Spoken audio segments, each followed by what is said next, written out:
नमस्कार मित्रांनो. तर आज मी आलतो बैलगाडी शर्यत बघायला. तिथं आपल्याला शिल्लेगावचा पुष्पा भेटला आणि पुष्पाचे मालक आपल्यासोबत आहे. भैया तुमचा परिचय द्या पहिले. आपलं इसाक पठाण मंजरपूरचा पुष्पा आहे. हां, तर म्हणजे जसं की काय काय वैशिष्ट्य आपल्या पुष्पामध्ये? त्याचं वैशिष्ट्य असं आहे का जे गटात घातला अटीतटीत लढत आली तर लढत निकाल घेतो पुढच्या तोंडाला. तुम्ही म्हणजे प्रत्येक मैदानात पुष्पाला आणताय का? मागच्या अजून प्रत्येक मैदानात त्यानं साताऱ्यात 3-4 गुलाल केली. हो का? आणि आता म्हणजे किती दिवस झाले, म्हणजे मागचा गुलाल किती, मग कोणत्या मैदानात गेलता? आश्रमात झालं तर तिथं आपण 5 नंबर गेलता त्याच्यावर त्या मैदानामध्ये. हां, पुष्पासोबत कोण होता आश्रमात त्या केसरीमध्ये? शंकर होता. शंकर कुडलचा होता. जालन्याचा आहे. बैलाचे म्हणजे सगळे नियोजन ते सगळं तुम्हीच करताय का? हा नियोजन चुलता करतो सगळं. हो का? त्यांचं नाव काय? हबीब पठाण. हबीब पठाण. आणि जसं पुष्पा किती वर्षापासून तुमच्याकडे? त्याचा दुसऱ्या वर्षाचा चालू होईन पळायला त्याला. या पळायला आता किती दाते जसं पुष्पा? 4 झाला त्यात. आणि अजून म्हणजे किती मैदाने केले जसे तुम्ही 2 वर्षामध्ये पुष्पा? त्यानं दोन हे वर्षी त्यानं 6-7 मैदान केले त्यानं गुलाला ते सारखा. अजून म्हणजे फक्त जसं 10 गाड्यांमध्ये पळतो का? जसं बिनजोड वगैरे? बिनजोड तर त्यानं पूर्ण काळ गाडी जेवण मागच्या वर्षी सायगाव अड्ड्यावरती. आणि त्यानंतर म्हणजे जसं आता भविष्यात तुम्हाला पण वाटत असेल का आमचा नंदी, म्हणजे जसं कोणत्या नंदीमध्ये पळावं तुम्हाला असं वाटतं?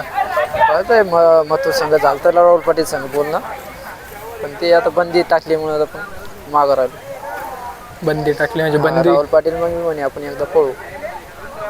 आणि कधी मुंबईला गेलेला आहे तुमचा बैल? मुंबईला जायले. मुंबईच्या एकदाच गेला बिनजोडला, एक बिनजोड करून येईल फक्त. हो. आणि आता म्हणजे जसं या मैदानात कोणत्या गटामध्ये होता पुष्पा? या गटात 15 गटात होता, पण समोरच्या तोंडानं वासुरानं लगेच गती कमी केली. आता याच्यानंतर पुढचं जे मैदान त्या मैदानात पुष्पा पाळताना दिसन नक्की? हो, 18 तारखेला मोठा नियोजन दिसन. 18 तारखेला कुठं मैदान आहे भैया? याला भाजमातीला करोडीला. आणि अजून घरी किती बैल आहे जसं पुष्पा सध्या?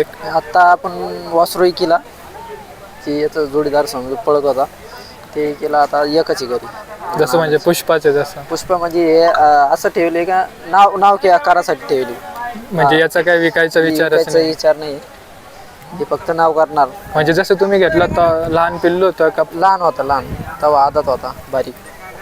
म्हणजे पहिल्यापासून तुम्ही पाळणारा बघून घेतला का तुम्ही त्याला सगळं? नाही, पाळणार नाही. आपला चुलता आहे, त्यांना फक्त शरीर पाहिलं, त्यांचा शरीरात चांगलं वाटलं ते आपल्या तकदीर पुढं.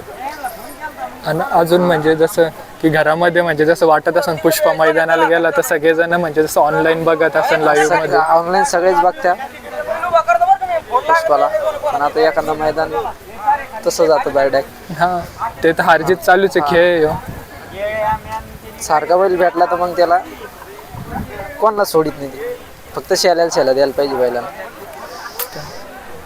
चालेल भैया, तुमच्या संग बोलून मस्त वाटलं. चालेल, धन्यवाद भैया.